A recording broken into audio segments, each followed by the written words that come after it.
प्रिय विद्यार्थियों, आज हम 8th ग्रेड अभ्यास पुस्तिका कक्षा 7 अध्याय 1 पूर्णांकों के प्रश्नों को हल करेंगे। प्रश्न क्रमांक 1, दिए गए में से सबसे छोटा पूर्णांक कौन सा है? तो ऑप्शन डी, सबसे छोटा जो पूर्णांक होगा वो कौन सा होगा? -2। प्रश्न क्रमांक 2, पूर्णांकों के लिए योज्य तत्समक कौन सा है? तो ऑप्शन सी 0। प्रश्न क्रमांक 3, a भागित -a का क्या मान होगा? तो ऑप्शन सी -a। प्रश्न क्रमांक 4, 16 भागित कोष्टक 6 प्लस -2 का क्या मान है? तो ऑप्शन डी -4। प्रश्न क्रमांक 5, यदि सोमवार को श्रीनगर का तापमान -3 डिग्री सेल्सियस था और मंगलवार को तापमान 3 डिग्री सेल्सियस और कम हो गया तो मंगलवार को श्रीनगर का तापमान क्या होगा? तो ऑप्शन डी -6 डिग्री सेल्सियस। प्रश्न क्रमांक 6 देखते हैं, एक ऐसा पूर्णांक युग्म लिखिए जिनका योग -3 है। तो यहाँ से हम लेते हैं -2 और इनका योग एक संख्या लेते हैं -1। अब हम इसको हल करेंगे तो ये तो -2 प्लस माइनस -1, जब हम इसको ऐड करेंगे तो हो जाएंगे -3। ये हमारा आंसर है। प्रश्न क्रमांक 7 देखते हैं, एक ऋणात्मक पूर्णांक और एक धनात्मक पूर्णांक लिखिए जिनका अंतर -8 है। तो हम लिखेंगे, माना एक ऋणात्मक पूर्णांक बराबर -2 तथा एक धनात्मक पूर्णांक कितना है? 6 है, जिनका अंतर तो -2 और यहाँ से -6, जिनका अंतर करेंगे तो कितना हो जाएगा? -8। तो हमारा आंसर हो जाएगा।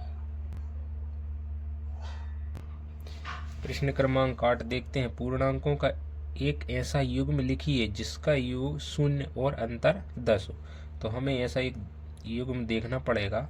तो हम देखते हैं, एक हम -5 तथा प्लस का 5 एक युग्म लेते हैं।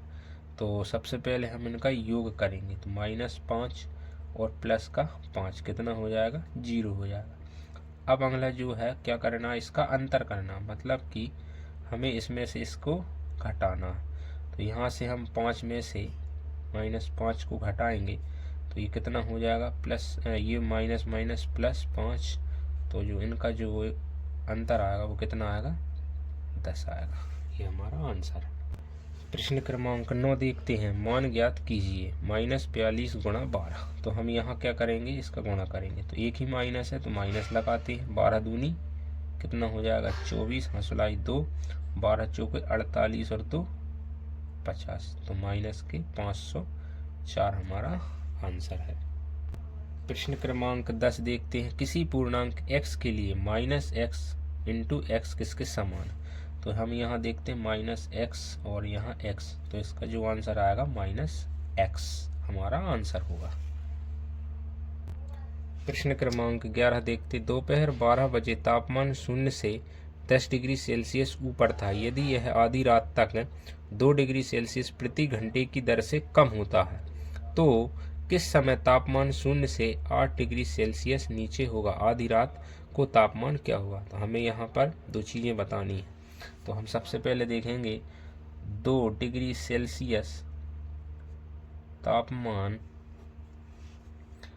कम होने में लिया गया समय। तो कितना समय लिया? 1 घंटा।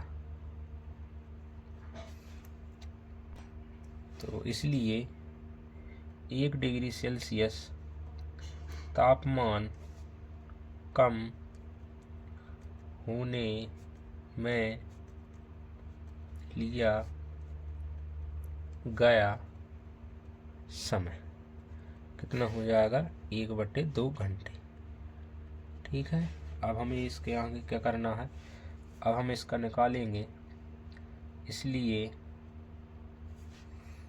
18 डिग्री सेल्सियस तापमान कम होने में लिया गया समय। तो 18 डिग्री सेल्सियस तापमान, क्योंकि यहाँ से 10 डिग्री सेल्सियस तापमान था और 8 नीचे जाएगा तो माइनस ये 18 हो जाएगा। तो यहाँ से हम हल करेंगे 18 इंटू 1/2, तो ये 9, 18 दूनी, तो यहाँ से 9 दूनी 18। तो हमारा जो आंसर होगा वो क्या होगा, तो जो कुल समय आएगा कितना, 9 घंटे। और 12 बजे से 9 घंटे कितने बजेंगे, 9 ही बजे। ये हमारा पहला आंसर है। अब आगे क्या कह रहा, आधी रात को तापमान, तो लिखेंगे आधी रात को तापमान। तो हम देखते हैं कि भाई यहाँ 9 घंटे लिया गया है 9 बजे, तो 12 बजे कितना डिग्री सेल्सियस तापमान होगा, तो यहाँ पर -14 डिग्री सेल्सियस। प्रश्न क्रमांक 12 देखते हैं। ऐसे दो पूर्णांक लिखो जो -3 से छोटे और जिनका अंतर -3 से अधिक हो। तो हम देखते हैं ऐसे पूर्णांक क्या होंगे हमारे, एक हम लेते हैं -4 तथा -5, जो कि क्या -3 से छोटे हैं। अब हम इनको हल करेंगे, जिनका अंतर -3 से अधिक हो, तो हम इनका अंतर ले लेते हैं। ये हमारा अंतर हो गया, और यहाँ जो दूसरी संख्या -5 है, तो इसको जब हल करेंगे तो -4 +5। जब हम इसको सॉल्व करेंगे तो ये हो जाएगा हमारा 1। तो ये क्या है, -3 से अधिक है। तो जो प्राप्त अंतर है वो -3 से अधिक है। प्रश्न क्रमांक 13 देखते हैं। 15 प्रश्नों वाले एक कक्षा टेस्ट में प्रत्येक सही उत्तर के लिए 4 अंक दिए जाते हैं और गलत उत्तर के लिए -2 अंक दिए जाते हैं। तो पहला इसका जो प्रश्न है आ वाला, गुरप्रीत सभी प्रश्नों को हल करती है परंतु उसके उत्तरों में से 9 सही हैं। उसने कुल कितने अंक प्राप्त किए हैं। तो पहले हम इसको हल करेंगे। सही उत्तर के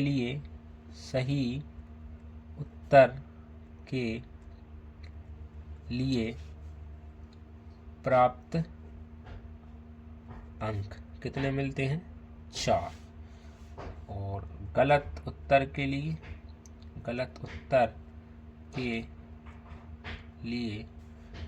प्राप्त अंक कितने होंगे, -2 होंगे, क्योंकि यहाँ पे उसके नंबर कम जाएंगे। अब हमें लिखते हैं गुरप्रीत ने 9 प्रश्न के उत्तर सही किए तथा जब वो 9 प्रश्न सही करेगा तो 6 प्रश्न क्या होंगे, उसके गलत होंगे तथा 6 प्रश्न गलत किए। तो कुल प्राप्त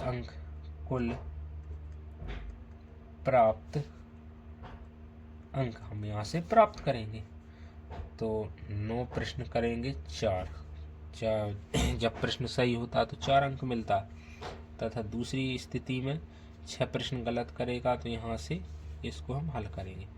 यहाँ 9 चौको 36 और ये 6 दूनी 12 माइनस, तो यहाँ से 12, तो कितने अंक हो जाएंगे हमारे, 24 अंक हो जाएंगे।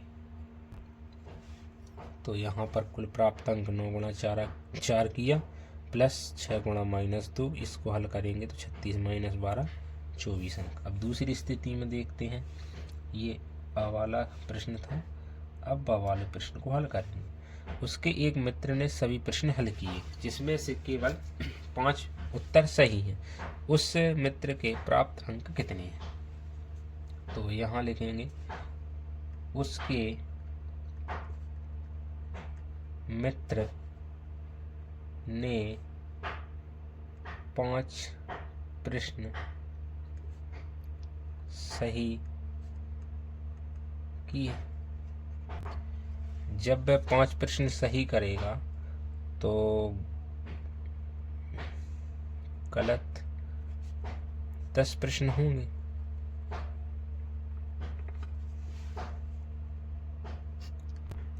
तब हम यहाँ से कुल उसके प्राप्त अंक निकालेंगे। कुल प्राप्त अंक तो हम देखते हैं 5 प्रश्न सही करे हैं तथा गलत कितने किए हैं उसने? 10 प्रश्न किए हैं। इसको भी उसी पैटर्न से हल करेंगे। 5 चौक 20 और ये हो जाएंगे 10 दूनी 20 तो माइनस के 20। तो कितने अंक प्राप्त हुए उसको? 0 अंक प्राप्त हुए।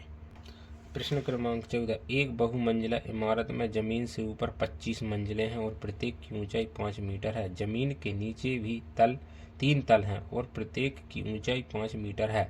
इमारत की लिफ्ट 1 मीटर प्रति सेकंड की गति से चलती है, तो एक व्यक्ति को 50 मीटर की ऊंचाई से दूसरे मंजिल पर पहुंचने में कितना समय लगेगा? तो हम यहाँ पर प्रश्न हल करेंगे। लिखेंगे जमीन से ऊपर तय की गई दूरी, कितनी दूरी तय की? 50 मीटर। इसी प्रकार जमीन से नीचे तय की गई दूरी, कितनी दूरी तय करेगी? 2 मंजिल करेगा 5 प्रति मीटर की दर से, तो 5 दूनी 10 मीटर। इसी प्रकार देखेंगे 2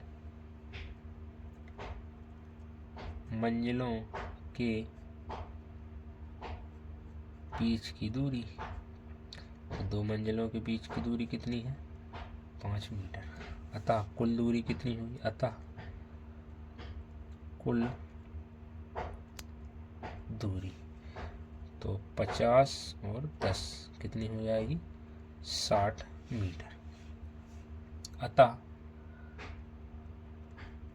यहाँ से हम देखेंगे लिफ्ट की गति कितनी है?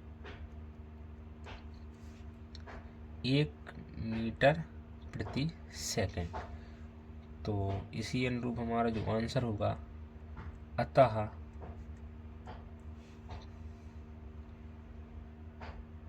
क्या लिखेंगे अपन? बेसमेंट की दूरी दूसरी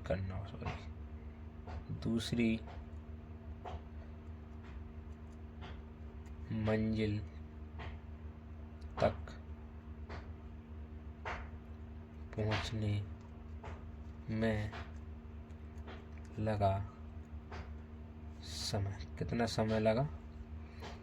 तो यहाँ पर जो हमारा समय होगा वो हो जाएगा